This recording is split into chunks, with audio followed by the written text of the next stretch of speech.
From Storm Tracker 6, this is Forecast First, sponsored by Auto Owners Insurance. Simple human sense.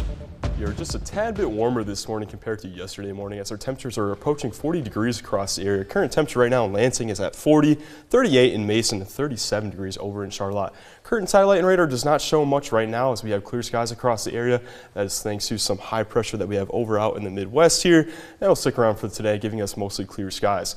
Looking at the next 12 hours, so you can see we climb our temperatures into the low 50s. Overall, pretty nice day for November standards. 6 News this morning starts now. WLNS is here for you, celebrating 75 years of bringing you the news with 6 News this morning. Good morning, Mid-Michigan. Thank you for waking up with us. It is Sunday, November 23rd. I'm Rachel Ramsey. Karina has the morning off. We're here for you now with this morning's top stories. End the violence, end the war was one of the chants echoed by dozens of protesters Saturday afternoon at the state capitol to bring awareness to the ongoing civil war in Sudan. Taryn Simmons was at the protest. She's here for you now with why these people want their voices heard. Loud chants and red, white, green, and black flags and signs occupied the Capitol this afternoon, all to raise awareness of the conflict in Sudan. What's happening in Sudan is a humanitarian crisis as a result of a proxy war, with the RSF being funded by UAE. Millions of people are displaced. So many people have died. Organizer Siham Hassan is Sudanese and says her family has firsthand experience of the ongoing massacre. Lost a cousin from the genocide. My mom's sister's husband was killed. Sudanese Michigander Sarah Hussein says the main reason behind the war is greed and hopes her chants will be heard to invoke change. These people live in a land full of gold, and it's just simply happening because of greed. Because the people want to get their gold, so they want them dead so they can get the gold from this country. Speakers Ahmad Hassan and Mia Zabin took to the steps to share their solidarity for Sudan and voice the struggles the country faces, which they say are similar to those in Palestine. There's an erasure happening of both people. We're being wiped out in our countries. We're losing our homeland. As the crisis continues in the northeastern African country, Siham Hassan hopes her brightly colored signs and megaphones will shed a light on the horrors she says Sudan is facing. The only way we can bring change is to be able to educate ourselves and really just be aware about what's happening around us. Here for you in Lansing, Taryn Simmons, 6 News. Thank you, Taryn. A man is recovering in the hospital after being shot in a Lansing neighborhood Saturday afternoon. Police say they arrived to a home on the 1500 block of Ballard Street to find a 44-year-old man with a gunshot wound. The man was transported to a hospital, and officials say he is expected to survive. No word on any arrests at this time. Police are still investigating who pulled the trigger and why. Call the Lansing Police Department if you have any information regarding this incident. The University of Alabama at Birmingham says a football player stabbed 2 teammates before yesterday's game against the University of South Florida. The suspect, 20-year-old offensive lineman Daniel Mincy, is in custody and charged with assault and attempted murder. This stabbing happened hours before kickoff, and both teams decided that they wanted to continue with the game as scheduled. However, several players did decide to sit out. The university has not released the names of the injured players, but says that they are in stable condition. There is pressure for Ukraine to accept a peace deal brokered by the U.S. and Russia. As CBS's Christian Benavides reports, this also comes as the U.S. plans to drop leaflets in Venezuela. The Trump administration wants Ukraine to accept a peace deal proposed by Washington and Moscow. It would end the war, but also force Ukraine to give up 1/5 of its territory, some under Russian occupation. Ukraine would also have to shrink its military by about 1/3 and be barred from joining NATO. I would like to get the peace. It should have happened a long time ago.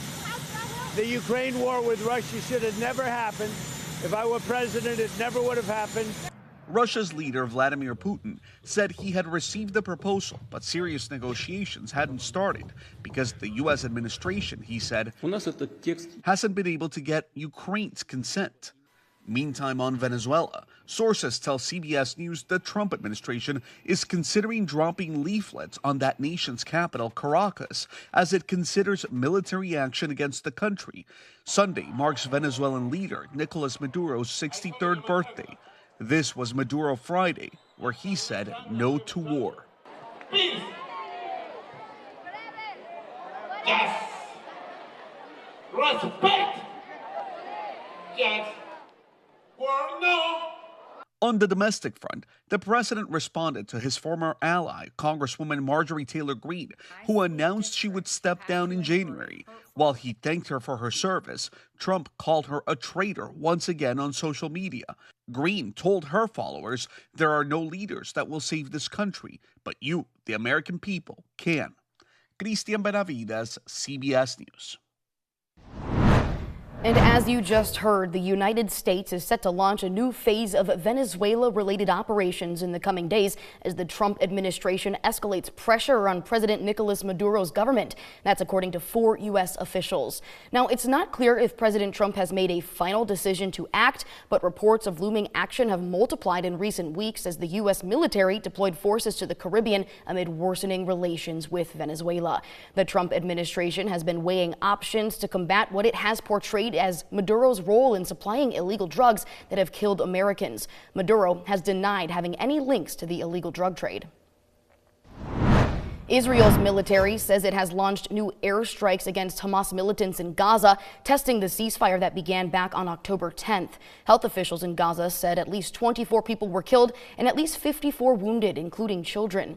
Israel says it launched these strikes after an armed terrorist crossed into an Israeli-held area and shot troops in southern Gaza.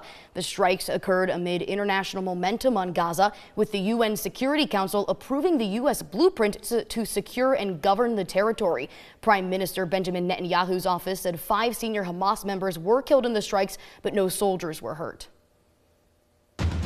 From Storm Tracker 6, this is Weather on the Sixes, sponsored by Auto Owners Insurance. Simple human sense. We are waking up a little bit warmer than yesterday, and it is still dry outside. Take a look at the Lansing Capitol camera behind me. We've got the Christmas tree shining there, looking pretty good.